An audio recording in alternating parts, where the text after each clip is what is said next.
Existe um tipo de limpeza que não tem nada a ver com esfregar. Nada a ver tactiri, nada sorry, e nada a ver com produtos.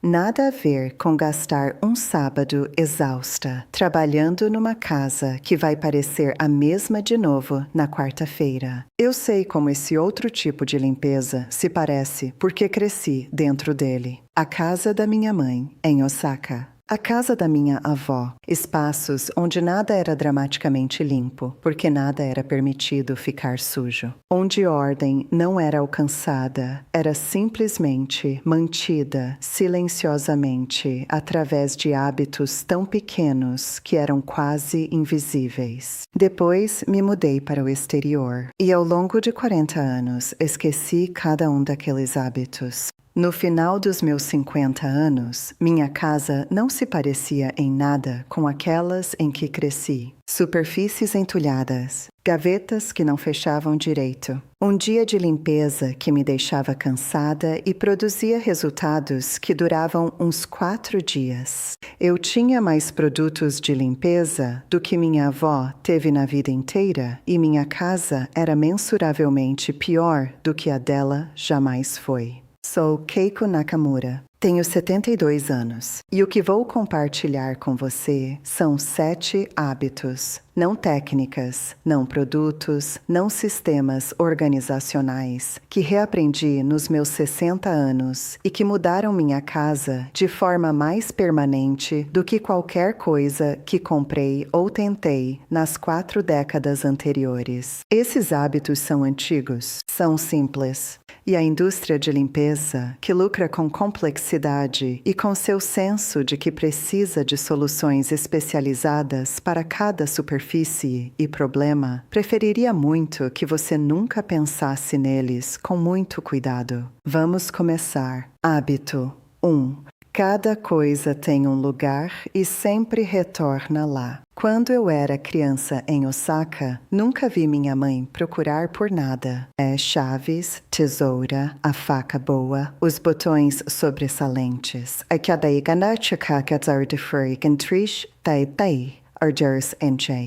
Ela ia até onde moravam e eles estavam lá. Não porque tinha memória excepcional, porque as coisas não se moviam. Tinham um lugar. Retornavam para aquele lugar toda vez. Isso soa tão óbvio que mal parece valer a pena dizer. E ainda assim, olhe ao redor do cômodo em que você está agora. Quantas coisas estão aí porque derivaram até lá, não porque é onde pertencem? A deriva é como a bagunça se acumula. Não dramaticamente, não de uma vez. Um objeto colocado temporariamente no lugar errado, depois outro, até que a superfície é reivindicada e permanece reivindicada. Minha mãe teria devolvido cada uma dessas coisas antes que a deriva pudesse começar. O hábito não é arrumar. Arrumar é reativo.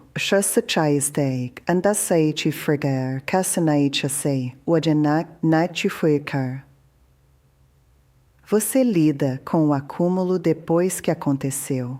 Este hábito é diferente. É devolver coisas imediatamente, como reflexo, para que o acúmulo nunca comece. Comecei a reconstruir esse hábito aos 63 anos com a menor versão possível. O controle remoto da TV sempre voltava para o mesmo lugar na mesa. As chaves sempre iam no gancho perto da porta. Foi tudo com que comecei. 2 coisas, 2 lugares, sempre. Em 2 semanas, algo tinha mudado em como minha casa parecia. Não porque 2 itens estavam consistentemente colocados, mas porque o hábito em si tinha começado a se estender. A lógica se espalhou. Outras coisas começaram a encontrar lugares permanentes. A deriva diminuiu, depois parou em cômodo após cômodo. A indústria comercial de organização vende caixas, etiquetas, divisores de gaveta e soluções de armazenamento. Nada disso funciona sem esse hábito por baixo. Com esse hábito, você mal precisa de qualquer coisa disso. Hábito 2. Se leva menos de 1 minuto, faça agora. Minha avó nunca deixava pequenas coisas se acumularem. Uma gota derramada na bancada era limpa antes de passar para a próxima tarefa. Uma xícara enxaguada imediatamente após o uso. Um pano redobrado e devolvido antes de sair do cômodo. Não porque era ansiosa ou perfeccionista, porque entendia algo sobre como pequenas coisas se acumulam. 1 minuto de ação imediata previne 10 minutos de reação posterior. Mais importante, a coisa não feita não desaparece quando você sai do cômodo. Eia, tenha seker que delawa na mai dor chorsei, aletridir siga. Fica na margem da sua atenção um pequeno peso adicionado a todos os outros pequenos pesos, até que a pesadez cumulativa é algo que você pode sentir, mas não consegue bem identificar. Passei décadas fazendo o oposto. Eu via algo que precisava ser feito, uma louça, uma correspondência, um pano na bancada e dizia para mim mesma, depois. E depois chegaria carregado de tudo que tinha adiado. E eu ou lidava exausta ou adiava de novo. Quando finalmente apliquei esse hábito consistentemente, o sentimento que notei não foi eficiência, foi leveza. Cada pequena coisa tratada imediatamente era uma coisa a menos que o fundo da minha mente estava silenciosamente rastreando. No final do dia, não estava carregando o peso de tarefas não feitas para a noite. Isso não é uma técnica de produtividade, é uma forma de higiene mental. E não custa nada, e não requer produtos absolutamente, que é precisamente porque ninguém está anunciando isso para você. Hábito. 3. Mantenha apenas o que você realmente usa. Quero fazer uma pausa aqui e contar sobre algo que escrevi. Depois que voltei ao Japão no início dos meus 60 anos e comecei genuinamente a recuperar esses hábitos, testando-os na minha própria casa, sentindo o que mudava e por quê, mantive notas detalhadas. Como cada hábito parecia ao aplicar, de onde vinha a resistência, o que estava por baixo da bagunça que tinha acumulado ao longo de 40 anos. Essas notas se tornaram um livro. Chamei de Os Hábitos de uma Casa Silenciosa, porque silêncio é o que esses hábitos produzem. Não silêncio exatamente, agakei kukhacha freikei, odigat anei, menti trei dagyaeta. Algo mais específico. Entrei. O silêncio de uma casa que não está exigindo nada de você, que não está entulhada com negócios inacabados, físicos ou não. O capítulo sobre este terceiro hábito, manter apenas o que você usa, é o que acho mais difícil de ler agora sem sentir algo. Porque escrevê-lo significou ser honesta sobre o que estava segurando e por quê. E aquela honestidade foi desconfortável antes de ser libertadora. O livro está no comentário fixado abaixo. Ouço de leitores regularmente. Margarete de Porto Alegre escreveu para dizer que finalmente tinha limpado o quarto de hóspedes que estava inutilizável há 3 anos depois de ler. Ela disse que levou 2 tardes e ela chorou uma vez e se sentiu melhor do que tinha se sentido em anos. Kenneth, da Austrália, disse que o capítulo sobre este hábito foi a primeira vez que entendeu que sua casa bagunçada não era um problema de preguiça. Doroteia, de Brasília, disse que deu o livro para a filha e classificaram a casa juntas, e isso as aproximou mais do que tinham estado há muito tempo. Está lá se você quiser. De volta ao hábito. Na cozinha da minha mãe, cada item tinha ganho seu lugar através de uso regular. Nada estava lá porque tinha sido caro, ou porque era presente, ou porque poderia ser útil algum dia.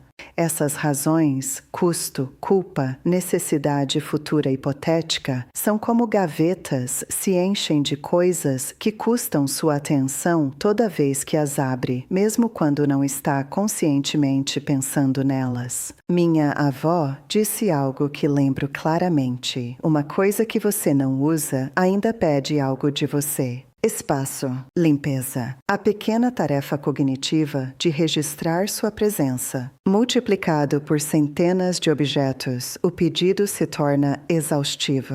O hábito não é desapego agressivo, é discernimento contínuo. Olhar para o que você possui com a pergunta honesta: eu realmente uso isso? E quando a resposta é não, liberar, não com culpa, não com drama, com simples reconhecimento de que cumpriu seu tempo e pode ir. Quando comecei a fazer isso nos meus 60 anos, minha casa não se tornou escassa ou fria. Tornou-se navegável. Eu podia encontrar coisas, podia limpar superfícies porque havia menos objetos nelas. A cozinha, em particular, que tinha sido uma fonte de frustração diária, de baixo nível, se tornou um cômodo que gostava de estar. Hábito. 4. Feche o dia com 5 minutos de ordem. Antes de dormir cada noite, faço 5 minutos. Não limpeza, resetar. A distinção importa. Limpeza lida com o que já se acumulou.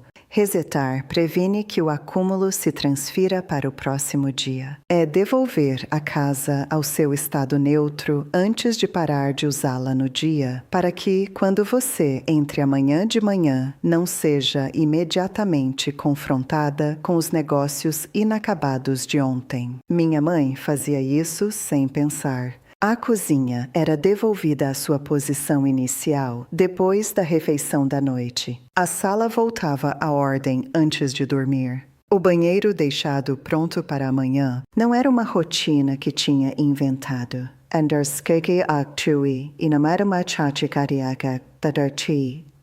Era simplesmente como o dia terminava. Quando finalmente reconstruí esse hábito na minha própria casa, o que me impressionou primeiro foram as manhãs. Eu tinha começado meus dias dentro do resíduo da noite anterior. Uma xícara na bancada, algo deixado na mesa, o senso geral de coisas não exatamente no lugar. E absorvendo aquela pequena desordem antes de ter feito qualquer coisa, antes de ter tido um pensamento ou um chá, o dia começava levemente atrasado. Quando o reset noturno se tornou consistente, as manhãs mudaram. Entrar numa cozinha que já estava em ordem é uma experiência diferente de entrar numa que não está. O dia começa de um lugar diferente. O efeito é desproporcional aos 5 minutos que custa. Hábito 5. Cada espaço tem um propósito claro. A mesa de jantar da minha avó era para comer. Não para correspondência, ou dobrar roupa, ou trabalhar de casa, ou colocar coisas temporariamente enquanto decide onde vão, para comer. Isso soa restritivo. Na prática, é o oposto. Quando um espaço tem um propósito claro, está sempre pronto para aquele propósito. Você não precisa limpá-lo antes de usá-lo. Você não precisa reconfigurá-lo. Ele simplesmente é o que é, disponível, funcional, claro. Passei anos usando minha casa como uma coleção de zonas multiuso, onde tudo acontecia em todo lugar. Trabalhava na mesa da cozinha e comia no sofá e lia na cama, e depois não conseguia dormir e não conseguia entender por que minha casa sempre parecia menor e mais congestionada do que realmente era. Quando comecei a reatribuir propósitos claros aos espaços, a mesa para refeições, a cadeira perto da janela para leitura, o quarto para dormir apenas, algo aconteceu que não tinha esperado. Os espaços começaram a parecer maiores. não fisicamente, não tinham mudado. Mas, mentalmente, cada espaço estava fazendo uma coisa e fazendo completamente, em vez de fazer muitas coisas mal. O benefício de limpeza é direto. Uma superfície com um propósito permanece mais limpa do que uma superfície com muitos propósitos. Correspondência não se acumula numa mesa que é só para comer. Louça não aparece num cômodo que é só para relaxar. As fronteiras se limpam sozinhas. Hábito 6. Prepare o amanhã antes de dormir hoje. Este hábito está relacionado ao reset noturno, mas distinto dele. O reset devolve a casa ao neutro. Este hábito vai um passo além. Prepara ativamente a casa para amanhã de manhã. Second Friday, Gunei, Danchog Yarfor. Do Kakati Kijio, Danchorda Bachi, Kechoda Bai. Ontaba se vai pretenders. Setapachadi vai precisar primeiro. Está pronto? Onde está? Ibergai, anel de Ferginkal. Minha mãe separava as coisas do próximo dia antes de dormir, não elaboradamente, apenas o suficiente. A chaleira cheia, o chá pronto, qualquer coisa necessária de manhã já no lugar. Ela fazia isso rapidamente, naturalmente, como o ato final da noite. Quando comecei a fazer isso, nos meus 60 anos, o efeito nas minhas manhãs foi imediato. A correria desapareceu. A procura desapareceu. O atrito de baixo grau de começar o dia procurando coisas e resolvendo pequenos problemas antes de estar completamente acordada. Falchen que o Waias Tanchanen Chentwais, Ai Chente Site Chachoi. A conexão com limpeza é menos óbvia, mas real. Uma casa preparada para amanhã é uma casa onde amanhã não cria desordem enquanto ainda está começando. Você não está puxando coisas, remexendo, improvisando. Está se movendo por um espaço que já está arranjado para você. Menos bagunça é criada, menos limpeza é necessária. Hábito 7. Cuide do que te serve. Este é o que levei mais tempo para entender e o que agora parece mais importante. Minha avó tratava suas posses com cuidado, não sentimentalismo. Cuicadea, que gata tandecer, antadeai, otchinatechai. Cuidado. A faca que usava diariamente era mantida afiada, seca apropriadamente, guardada corretamente. A panela usada toda manhã era limpa com atenção, não apenas enxaguada. O pano usado para superfícies era lavado e seco apropriadamente e devolvido ao seu lugar. Esse cuidado estendia a vida de tudo que possuía. O equipamento de cozinha dela durava décadas. A casa dela requeria menos manutenção, porque nada estava sendo negligenciado até a deterioração. Mas algo mais estava acontecendo. Cuidar de objetos que te servem é uma prática de atenção, de presença. Quando você lava uma xícara cuidadosamente, em vez de descuidadamente, está brevemente, inteiramente presente naquele pequeno ato. E essa presença, praticada repetidamente, em pequenos momentos ao longo do dia, cria uma relação diferente com sua casa. Não propriedade, algo mais próximo de parceria. Não digo isso abstratamente. Quando comecei a cuidar das minhas coisas, genuinamente cuidar, não apenas usar e ignorar, minha casa começou a parecer diferente de uma forma que ainda acho difícil articular. Menos como um espaço que estava gerenciando, mais como um espaço em que estava vivendo atentamente. E praticamente, coisas que são cuidadas permanecem limpas. Superfícies regularmente limpas não acumulam sujeira. Objetos apropriadamente guardados não são danificados ou perdidos. O hábito de cuidado é em si uma estratégia de limpeza sustentada diariamente, sem esforço, porque é simplesmente como você trata o que te serve. Nenhum desses hábitos requer produtos. Nenhum requer uma tarde de esforço exaustivo. Nenhum requer que você reorganize toda a sua casa, ou gaste dinheiro, ou siga uma metodologia complicada. Eles requerem atenção, consistência, a disposição de fazer pequenas coisas imediatamente, em vez de grandes coisas eventualmente. O modelo de negócios da indústria de limpeza depende de você não saber isso. Complexidade vem de produtos. A ideia de que você precisa de soluções especializadas para cada superfície e problema cria um hábito de compra que gera bilhões anualmente. Uma casa mantida através de simples hábitos diários custa quase nada e permanece mais limpa do que uma submetida à limpeza intensiva periódica com produtos caros. Minha avó sabia disso. Minha mãe sabia disso. Esqueci por 40 anos e passei 40 anos comprando o que o corredor me dizia que precisava. Não vou esquecer de novo. Os hábitos de uma casa silenciosa. O relato completo de como reconstruir cada um desses hábitos e o que mudou enquanto fazia está no comentário fixado abaixo. E te vejo no próximo vídeo, onde a simplicidade, como sempre, vai mais fundo do que você pode esperar.